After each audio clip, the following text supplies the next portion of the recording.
Dun, dun, dun, dun. Hello and welcome to KSBY News at 6. As we all know, World War II is beginning to heat up. We have been following the war since it started, but we'd like to give you all a better look on the war. As we all know, Hitler has been the main man behind the scenes in the war, but one of his partners, also one's enemy, Joseph Stalin. Joseph Stalin was born in December 1870. In 1888, Joseph's mother managed to enroll him in a church school in Gori. Joseph did well in school, and all his efforts joined him a scholarship to Tiflis Theological Seminary in 1894 and left in 1899. In 1901, he joined the Social Democratic Labor Party. He worked full-time for the revolutionary movement. In 1902, he was arrested for coordinating a labor strike in exile to Siberia, the first of his many arrests and exiles in the fleeting years of the Russian Revolution. It was during the time that Joseph adopted the name Stalin, meaning steel in Russian. Stalin excelled in mundane operations of the revolution, calling meetings and publishing leaflets and organizing strikes and demonstration. After escaping from exile, he was marked by the secret police as an outlaw and continued his work in hiding. He would raise money through robberies, kidnaps, and extortion. He gained infamy being associated with 1907 Tiflis bank robbery, which resulted in several deaths. In February 1917, the Russian Revolution began. By March, the Tsar had abdicated the throne and was placed under house party. In 1939, Stalin made a pact with Adolf Hitler in Nazi Germany. Stalin was convinced of Hitler's integrity and ignored warning from his military commanders that Germany was mobilizing armies in its eastern front. When the Nazi struck in June 1904, the Soviet army was completely unprepared. I'd like now to turn it into Sari Masia, who has information about Hitler and his famous book. Hi, this is Zuri coming to you live from Germany. I am standing right outside of Landsberg-and-Beth, the prison in which Hitler was sentenced 5 years but only served 9 months in. It is said he was first put in for trying to take over Munich in 1923. Luckily, his attempt failed and was arrested before he could attack. While in prison, Hitler wrote his memoir, Mein Kampf. This book is a mixture of autobiography, political ideas, and an explanation to the techniques of propaganda.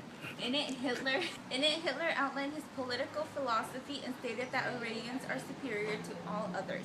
Hitler believed that all the Jews were lazy and had contributed little to the world's civilization.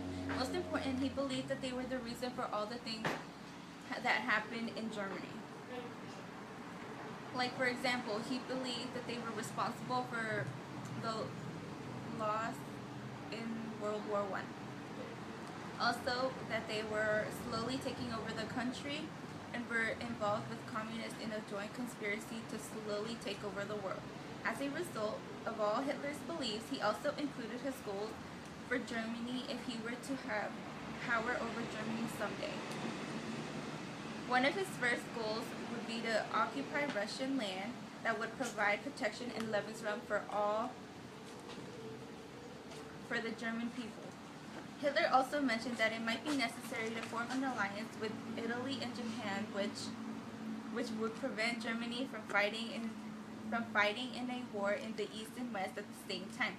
In just a few minutes, I will be face-to-face with the man behind it. Welcome back. I am now standing here with Hitler. Hitler, we all want to know what it was like to be in prison for you.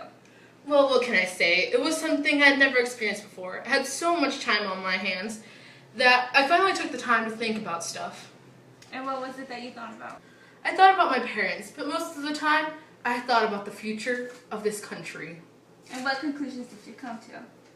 I have many plans prepared for Germany, but I'm not ready to reveal them yet. Is everything you wrote in Mein Kampf real? Yes, ma'am, it is. Every word I wrote is true. In Mein Kampf, you mentioned an alliance with Germany and Italy. Do you think they'll accept your proposal, sir? I honestly am not sure if either of them will, but I need to think of a proposal for them I'm going to do everything in my power to convince them to accept my proposal. That sounds like a decision you are determined to accomplish. Yes, I am very determined. I am a very determined man, if you ask me. Well, sir, I am afraid this is all the time we have. Thank you for your time. You're welcome. Thanks for giving me the opportunity to share a part of my experience with you.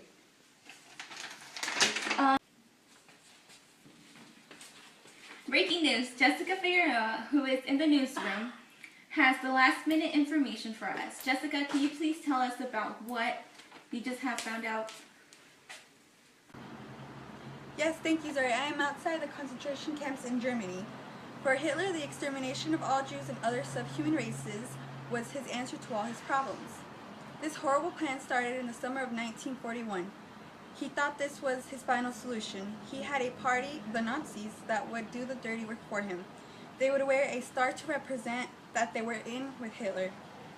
He would send every Jew to the concentration camps where they would suffer the burning of camps, and they would suffer with very little food and would be tortured by the leaders.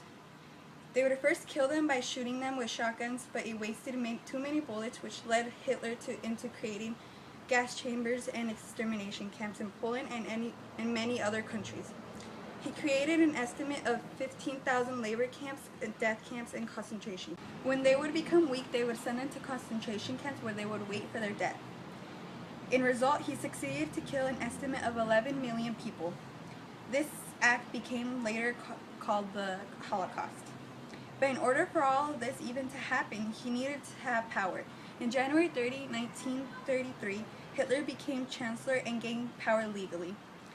Hitler wanted to expand his rule and gain more land. In March 13, 1938, he took over Austria, and in September 28 and 29, he also took over Czechoslovakia.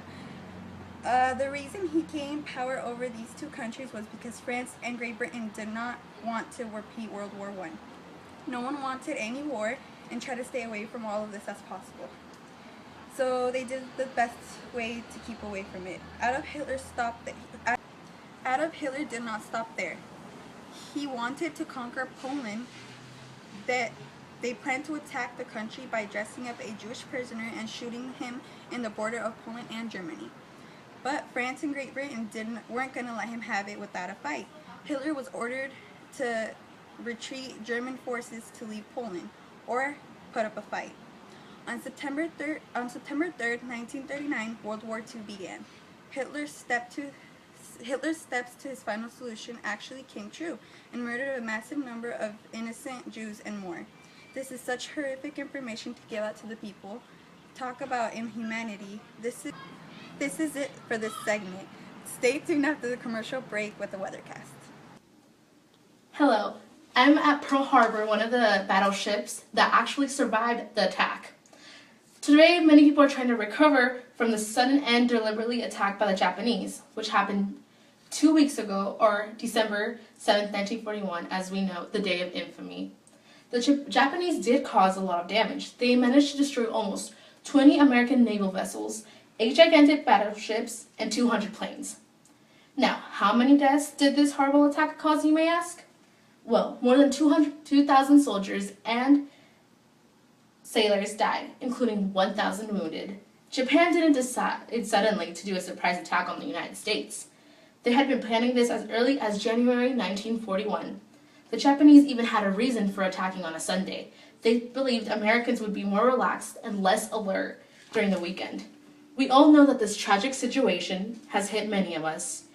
Even our own President Franklin D. Roosevelt, who gave a speech the day after the attack. President Franklin D. Roosevelt said, quote, December 7th, 1941, a date which will live in infamy, and later said, I ask that Congress declare that the unprovoked and dastardly attack by Japan on December 7th, 1941, a state of war has existed between the United States and the Japanese Empire. Obviously, by the President's speech, we can tell that the attack on Pearl Harbor will be an event remembered in U.S. history. Also, the fact that he asked Congress to declare war and for Congress to accept his declaration emphasizes how serious the situation is. We have avoided World War II for 2 years and now have officially joined in, which is really crucial. Right now, the 21-year-old soldier, Jack Harrington. Tell me, Jack, what were you doing when Pearl Harbor was attacked? Well, Linda, it was the morning of December 7th, 1941, around 8 a.m., and I was sleeping in my bunk when the first bomb wave started. At first, the Navy was having a maneuver, but then I looked out my window and saw the Japanese planes with red balls painted on their wings. I thought it was some drill, but soon I realized we were under attack. This attack had completely surprised us. Many soldiers like me tried to get our equipment and fight back, but there wasn't much to do since the Japanese had more advanced equipment and there was no power. There was no light since they bombed the electrical lights. One of my colleagues died.